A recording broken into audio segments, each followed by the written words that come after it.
Muito bem, meus queridos irmãos, a paz do Senhor a todos. Vamos dar continuidade à leitura deste clássico. Nós temos aqui, irmãos, o comentário do Dr. James Dunn sobre a carta do apóstolo Paulo aos Romanos. E aí nós estamos fazendo apenas uma leitura. Nós não estamos comentando, nós não estamos explicando e nem fazendo conclusões. Nós estamos lendo o conteúdo deste livro, que eu creio que mais para frente poderemos sim fazer algum comentário extra acerca disso. Vamos lá? Aí estamos no ponto de número 4, tópico de número 4, que vai trabalhar sobre a coerência formal e teológica da carta. No vídeo passado nós já lemos o primeiro subtópico, o primeiro subponto do capítulo 4 desta carta. Nós vamos agora para o segundo subtópico. Diz assim: a coerência teológica de Romanos. Em uma revisão da pesquisa em Romanos, uma impressão que se pode ter rapidamente é que falta coerência a Romanos. Kinoshita, deve ser um autor, sugere que Romanos é uma combinação de duas cartas separadas. Scroggs igualmente argumenta que a carta é uma amálgama de duas homilias distintas, que seriam os capítulos 5 a 8, e depois dos capítulos 1 até o capítulo 4, e dos capítulos 9 até o capítulo 11. E Noack, na página 164, chama os capítulos 5 e 8 de remanso. Os capítulos 9 e 11, às vezes, são considerados um escurso ou apêndice do argumento principal, ou até uma unidade anterior completa, incorporada como estava. Deve ser referenciado a Charles Dudd. Vários acham que os capítulos 12 a 15 não têm qualquer relação com os capítulos anteriores, uma simples aplicação de tradição paranética padrão. Os mais radicais, em negar a integração e a coerência da carta como um todo, tem sido Schmittaus, é um autor, defendendo a ideia de duas cartas separadas. E aí ele vai traçar a primeira carta do capítulo 1, aí do versículo 1 ao capítulo 4, versículo 25, aí mais o capítulo 5, do versículo 12 até o capítulo 11, até o versículo 16, e ele também incorpora na primeira carta o capítulo 15, dos versículos 8 a 13. Já a segunda carta, ele incorpora o capítulo 12, do versículo 1 a 21, mais o capítulo 13, dos versículos 8 a 10, mais o capítulo 14, do versículo 1 ao versículo 15, mais o capítulo 15, dos versículos 14 a 32, e mais o capítulo 16, dos versículos 21 a 23, e o capítulo 15 e o versículo 33. Já O'Neill, argumentando em favor de um original com muito trabalho editorial e expandido por interpolações importantes, ele consiste que o capítulo 1, dos versículos 18, 2 a 29, capítulo 5, dos versículos 12 e 21, capítulo 7, dos versículos 14 a 25, capítulo 9, dos versículos 11 a 24, capítulo 10, dos versículos 7 ao capítulo 15, versículo 13. Esse é o argumento de O'Neill acerca da divisão dessa carta. Menos radicais foram as sugestões de Bultmann, de algumas glosas acrescidas à carta algum tempo após sua composição por Paulo. foram originalmente escritas para Éfeso. Vejam só, um estudo atento do texto, porém, mostra que todas essas sugestões e ainda outras não se justificam em maior ou menor grau, particularmente a respeito de Schmitthaus, como falta conclusão à sua carta A e introdução à sua carta B, e como as duas se encaixam de modo bem coerente, sua cirurgia é desnecessária. E aí, O'Neill faz sua reconstrução com base na pressuposição totalmente equivocada de que Paulo era um modelo de consistência literária e teológica. E ao tomar apenas um aspecto da sua exposição complexa de temas chaves como lei e carne, como genuíno, ele cria um Paulo mutilado e monocromático, muito menos impressionante que o autor de Romanos. Outras alegações individuais serão tratadas com mais detalhes brevemente na introdução e cada seção principal. Para o resto, podemos nos limitar aqui e a observações mais gerais. Nós vamos continuar. Em primeiro lugar, podemos ilustrar a coerência da carta com a integração dos diversos propósitos que Paulo evidentemente tinha ao escrever a carta. O propósito missionário de Paulo dificilmente deve ser mantido à parte do seu propósito apologético. Pelo contrário, foi precisamente sua convicção teológica do cumprimento escatológico do propósito de Deus em Cristo, para gentios como para judeus, que serviu de motivação missionária para Paulo. A ênfase cristológica amarra não só o corpo principal da carta, mas também a introdução e a conclusão, em que Paulo atesta que recebeu de Jesus sua missão de pregar o Evangelho. Da mesma forma, a nota pessoal inserida em Romanos 11, dos versículos 13 e 14, de forma alguma está perdida ou fora de lugar, mas confirma que Paulo via que a exposição teológica, que chega ao seu ponto culminante nos capítulos 9 e 11, era uma explanação necessária ou essencial para seus leitores. Compreenderem e simpatizarem com sua compulsão poderosa de levar o Evangelho até a Espanha. Da mesma forma, reconhecendo o caráter misto, judeus e gentios, das congregações em Roma, que o vínculo entre os propósitos apologético e pastoral se torna claro. As congregações em Roma eram como um teste para a visão apostólica que Paulo tinha do corpo de Cristo, consistindo em cada lugar de crentes judeus e gentios funcionando em harmonia. A exposição teológica que Paulo faz nos capítulos 1 até o capítulo 11 é o alicerce ideológico para a específica, para a parênese específica dos capítulos 12 a 15.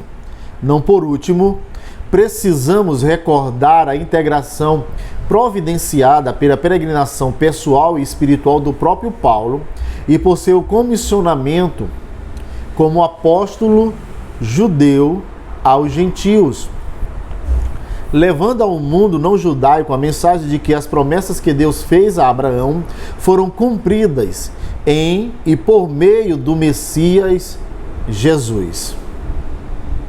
É precisamente a tensão entre primeiro do judeu e também do grego, capítulo 1, versículo 16, que Paulo experimentou sua própria pessoa, sua fé e missão, o que também prover um tema a toda a carta. Primeiro, ele argumenta que tanto os judeus quanto os gregos necessitam da graça escatológica de Deus, capítulo 1, versículo 18 ao capítulo 3, versículo 20. Depois ele formula os meios pelos quais tanto judeus quanto gentios, os muitos, todos, são trazidos para a experiência dessa graça. Capítulo 3, dos versículos 21 ao capítulo 5 e o versículo 21. E explica como essa bênção, desde sempre entendidas como pertencentes a Israel, servem no presente para cada um dos muitos todos. Capítulo 6 e o versículo de capítulo 6 ao capítulo 8. A pergunta premente: se as bênçãos de Israel estão disponíveis de graça aos gentios, o que dizer das promessas de Israel? Finalmente, ocupa o lugar central no auge da exposição teológica, os capítulos 9 até o capítulo 11. Por fim, com o caráter do povo da promessa redefinido desta forma, judeus e gentios, os costumes judaicos, étnicos e sociais tradicionais não podem mais ser simplesmente pressupostos como a manifestação ética óbvia do povo da promessa. Em decorrência, Paulo formula um conjunto de diretrizes inspirado por um novo modelo, o corpo de Cristo, e composto de um misto discreto da aliança, da antiga sabedoria judaica, que ainda se aplica, e das novas diretrizes do amor ao próximo, propostas e vivida pelo próprio Jesus até o extremo da cruz. Capítulo 12, versículo 1 ao capítulo 15, versículo 6. Essa, sem dúvida, é a exposição mais completa que Paulo se propôs de uma explanação teológica, apologética, missionária e pastoral do seu trabalho, que ele usou elementos ensaiados antes em discussões e apresentações anteriores com judeus, cristãos judeus, gentios que adoravam a Deus e cristãos gentios. Não precisam ser questionados.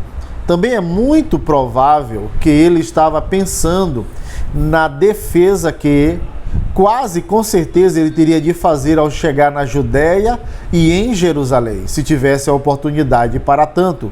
Capítulo 15, versículo 31. Contudo, no fim, a exposição transcende o caráter imediato dos seus diversos propósitos e nos fornece uma visão coerente e integrada do povo escatológico de Deus, gentios e judeus, que tem valor permanente.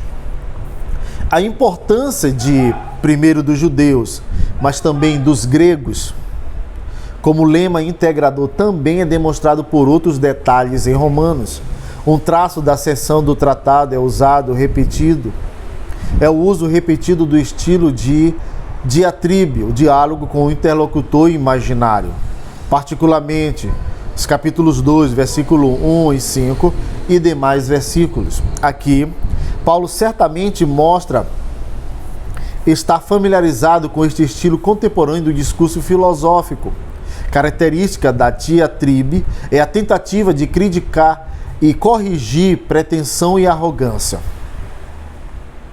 Também, Stories também faz a observação importante de que a função típica da diatribe não era polêmica com o oponente, mas, no contexto da escola, o questionamento crítico de um colega, com o propósito de conduzi-lo a verdades. Assim também, Aune, páginas 200 e 201 e página 219.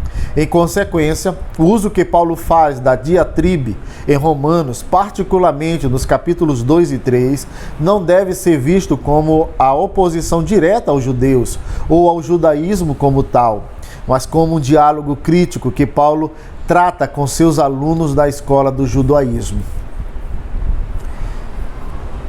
em que o alvo é compreender corretamente a herança judaica comum a todos. Além disso, isso nos ajuda a reconhecer que uma preocupação consistente que Paulo tem em toda a carta é perfurar a pretensão sempre que a encontra, e impedir que a arrogância levante a cabeça. Assim, podemos ver a advertência em Romanos 11, dos versículos 17 ao versículo 25, contra a jactância dos gentios, em uma tentativa de impedir que os crentes gentios caiam na armadilha que tinham pego seus colegas judeus. Capítulo 2, 17, versículo 23, capítulo 3, versículo 27 e capítulo 4, versículo 2. E ao mesmo tempo ela vincula a preocupação na seção do tratado da Parenese, particularmente capítulo 12, versículo 3, capítulo 16 e capítulo 14 e o versículo 3. Interligado ao tema, primeiro dos judeus, mas também dos gregos, está a ênfase temática integrada da justiça de Deus, da justiça pela fé e a fidelidade de Deus. Capítulo 1 e o versículo 17. Aqui é importante conferir todo o peso ao entendimento que Stendhal de que o estudo que Paulo faz da justiça de Deus é primeiramente uma exposição do mesmo tema de judeus e gentios. A maneira de Paulo argumentar que os gentios são recebedores plenos da justiça, igual à graça salvadora de Deus, herdeiros plenos das promessas feitas a Abraão e Jacó, tanto quanto a judeus. A ênfase repetida em todos os que creem, toda a justiça, todos os que julgam, todos os que praticam o mal e o bem, todos sob o pecado, toda a semente, todo Israel e assim por diante, significa primeiramente todos os judeus, bem como os gregos, todos os gentios, bem como os judeus. Assim também, a ênfase na fidelidade de Deus como parte integral da mesma exposição expressa não apenas em assertivas chaves como capítulo 3, versículo 3, capítulo 9, versículo 6 e capítulo 11, versículo 29, mas também na ênfase dada à veracidade, que é igual fidelidade de Deus, que tem o resultado de situar o conceito da fidelidade de Deus, a aliança na consideração maior da fidelidade de Deus como Criador e Juiz. Capítulo 1, versículo 18 e versículo 25, capítulo 2, versículo 2 e versículo 8 e versículo 20, e capítulo 3, que é o versículo 7. A mesma importância tem a maneira como Paulo usa o capítulo 15, dos versículos 7 a 13, para integrar a seção perenética melhor ao tema geral e para sublinhar sua afirmação de que a veracidade e fidelidade de Deus às promessas feitas aos pais tinham em vista todas as nações e todos os povos, unidos no louvor do único Deus. A importância dessa ênfase dada à fidelidade de Deus como parte do tema enunciado em capítulo 1, dos versículos 16 e 17, não tem recebido suficiente reconhecimento na exposição de Romanos. Igualmente importante é reconhecer a importância da lei como principal tema secundário que perpassa toda a carta. Isso provavelmente tem causado mais confusão do que qualquer outro aspecto de toda a carta. E para lidar com isso de modo adequado, temos de dar um passo atrás para poder ver melhor todas as questões envolvidas. Muito bem, graças a Deus nós chegamos à conclusão de mais um vídeo, tá bom? Até a próxima, que Deus em Cristo nos abençoe. Amém.